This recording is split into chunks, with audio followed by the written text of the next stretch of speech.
నాగేశ్వరరావు పూజారి గారు, క్రెడిట్ కార్డులు కట్టలేని వాళ్ళు చాలామంది ఉన్నారు. వాళ్ళు ఈ నెల కడదాం, రేపు కడదాం, డబ్బులు లేవు, ఇలా ఇబ్బంది పడుతూ ఉంటారు సార్. అసలు క్రెడిట్ కార్డు కట్టకుండా ఉండే ఆప్షన్ ఏమైనా ఉందా? ఇప్పుడు బీయింగ్ ఏ సోషలైట్ నేను క్రెడిట్ కార్డు కట్టకుండా నేను ఎందుకు అడిగానంటే, మీరు గతంలో ఎక్కడో ఒక వీడియో చూశాను సార్, క్రెడిట్ కార్డు కట్టాల్సిన పని లేదు అని మీరు అన్నట్టుగా. నేను ఎప్పుడు కూడా క్రెడిట్ కార్డు కట్టాల్సిన పని లేదు, క్రెడిట్ కార్డు కట్టద్దని ఎప్పుడు కట్టలేని పరిస్థితి వస్తే చట్టానికి అంటే కోర్టుకి వెళ్ళి బ్రీతింగ్ పీరియడ్ అంటే ఒక 1 year 2 years 3 years మనం వాళ్ళ దగ్గర నుంచి హరాస్మెంట్ తప్పించుకోవడానికి మనం కోర్టుకి వెళ్ళి ఆర్డర్ తెచ్చుకోవచ్చు తప్ప క్రెడిట్ కార్డు కట్టద్దు అని ఎప్పుడు చెప్పను నేను. First of all credit card అనేది వాడద్దని చెప్తాను ఫస్ట్ పర్సనల్గా. ఏదన్నా కారణం వల్ల క్రెడిట్ కార్డు వాడాల్సిన పరిస్థితి వస్తే టైం కట్టమని చెప్తా. ఒకవేళ కట్టలేని పరిస్థితి ఉంటే డైరెక్ట్ కోర్టుకు వచ్చామని చెప్తాను నేను. ఎందుకంటే ఏ వ్యక్తి అయినా సరే జనరల్గా అంటే నేను ఇప్పుడు హ్యూమన్ సైకాలజీ మొత్తం చదివినా కాబట్టి నాకు అర్థమైన విషయం ఏంటంటే ఈ ప్రపంచంలో ఎవ్వరు కూడా అప్పు కట్టద్దు అనుకోరు.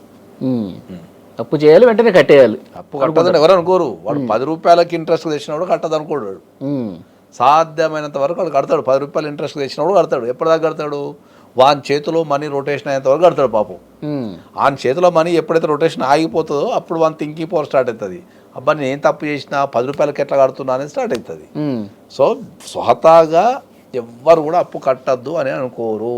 అది ఫస్ట్ పాయింట్.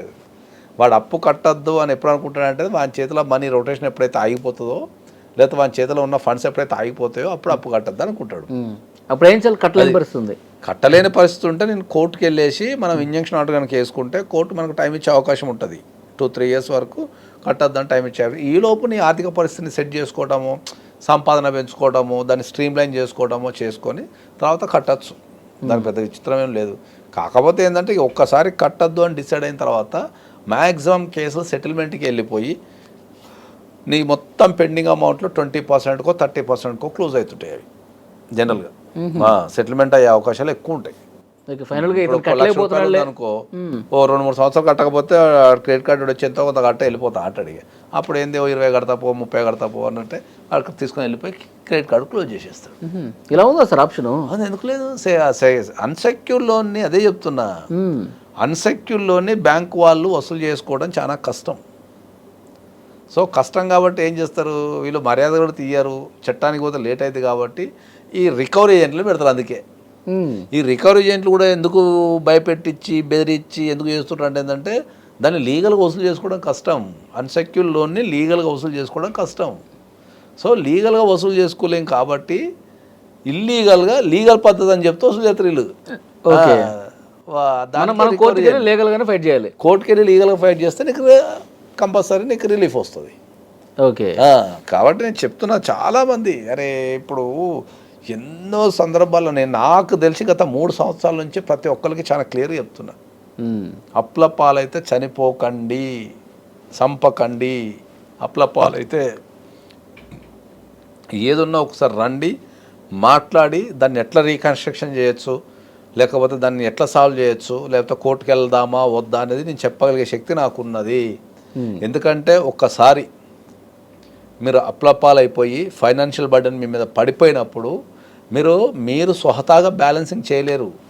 మీకు ఆలోచన శక్తి తగ్గిపోతుంది, డిప్రెషన్ పెరిగిపోతుంది, ఇరిటేషన్ పెరిగిపోతుంది, సరైన ప్లానింగ్ ఉండదు, మీకు జీవితం అయిపోయింది అనుకుంటారు. తర్వాత మీకు ఐడియాలు కూడా రావు, బ్రెయిన్ ఫంక్షనింగ్ చేయదు చక్కగా. అందుకనే మీరు ఏ రకంగా అప్పుల పాలైనా మీరు ఒక థర్డ్ పార్టీ ఎక్స్పర్ట్ని సంప్రదించగలిగితే వాళ్ళు బ్యాలెన్సింగ్ చేస్తారు. ఇప్పుడు ఆరోగ్యం బాగాలేకపోతే ఎట్లయితే నువ్వు డాక్టర్ దగ్గరికి వెళ్తావో, నువ్వు అప్ల పాలైనప్పుడు కూడా ఒక ఎక్స్పర్ట్ని సంప్రదించు, వాళ్ళు దాన్ని సెట్ చేసేస్తారు. ఓకే, నేను అది చెప్పేది. సార్ మీరు బ్రీతింగ్ టైం తీసుకొచ్చారు అతనికి, తీసుకొచ్చిన తర్వాత అప్పటికి కూడా సెట్ కాకపోతే ఏంటి? ఏది బ్రీతింగ్ టైం 2 years ఇచ్చారు అతనికి. ఎవ్వరికి కూడా ఈ దేశంలో ఫైనాన్షియల్ ఇష్యూ అనేది జీవితాంతం ఉండదు, ఎవ్వరికి ఉండదు. ఒకవేళ కట్టద్దనుకున్నాడు జీవితాంతం ఉంటుంది అనుకుంటా. కట్టద్దని డిసైడ్ అయితే ఏం చేయలేము. 1-2% అట్లా ఉండేటోళ్ళు కూడా ఉన్నారు. కట్టద్దు అని డిసైడ్ అయితే ఎవరేం చేయలేరు దాంట్లో. కానీ అది ఓన్లీ 1% కూడా ఉండరు కట్టద్దని. ఓకే, నాకు తెలిసినంత వరకు నేను గత 15-20 సంవత్సరాల నుంచి ప్రాక్టీస్ చేస్తున్నా కాబట్టి నాకు తెలిసినంత వరకు కట్టద్దు అనేటోడు ఎవడు ఉండడు.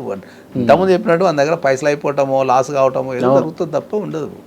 కాబట్టి నేను మళ్ళీ ఒకసారి ఏం చెప్తున్నా అంటే ఏంటంటే ఈ ప్రతిసారి చెప్పేది కానీ మళ్ళీ చెప్తుంటాను నేను ఇంకా. ఎందుకంటే ఏంటంటే ఏదన్నా కారణం వల్ల మీరు ఫైనాన్షియల్ లాస్ అయితే చనిపోవటము లేకపోతే చంపటం చేయకండి.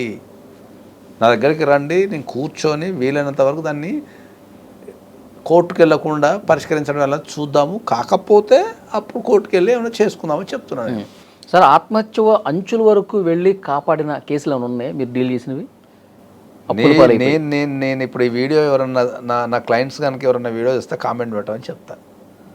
నాకు తెలిసినంత వరకు ఒక 3 సంవత్సరాలల్లో ఆత్మహత్య చేసుకునే వ్యక్తుల్ని, అంటే ఈ ఫైనాన్షియల్ ఇబ్బంది వల్ల ఆత్మహత్య చేసుకునే వ్యక్తులు ఒక 2-3 వేల కంటే ఎక్కువ కాపాడుంటాను నేను ఖచ్చితంగా. 3,000 మంది దగ్గర 2-3 వేల కంటే ఎక్కువ కాపాడుంటాను. అందుకని చెప్తున్నా, అంత ధైర్యం ఎందుకు చెప్తున్నా అంటే ఏంటంటే ఈ వీడియో కనుక నా క్లయింట్స్ చూస్తే ఆత్మహత్య చేసుకునే టైం నా దగ్గరకు వచ్చి ఎంతమంది సేవ్ అయ్యారు అనేది కామెంట్ పెట్టని చెప్తాను. బా, great sir, thank you. And for more videos, Please subscribe to iDream. Please subscribe to iDream. Please subscribe iDream. And please subscribe to iDream.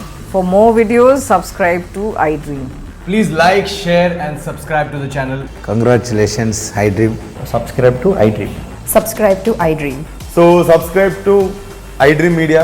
iDream team andarki huge congratulations. Please subscribe iDream Media. Please subscribe to iDream. Subscribe iDream. Please subscribe to iDream. iDream అంటే నా కళల ఛానల్ను subscribe చేసుకున్న నోరు తిరుగుతలేదు, మీరైతే గంట గుర్తు కొట్టండి. For more such videos, please subscribe to iDream. Subscribe to iDream. Please subscribe to iDream. Please subscribe iDream Media. Please do subscribe to iDream. Please subscribe to iDream Media. For best entertainment and information, please subscribe iDream. And don't forget to subscribe to iDream.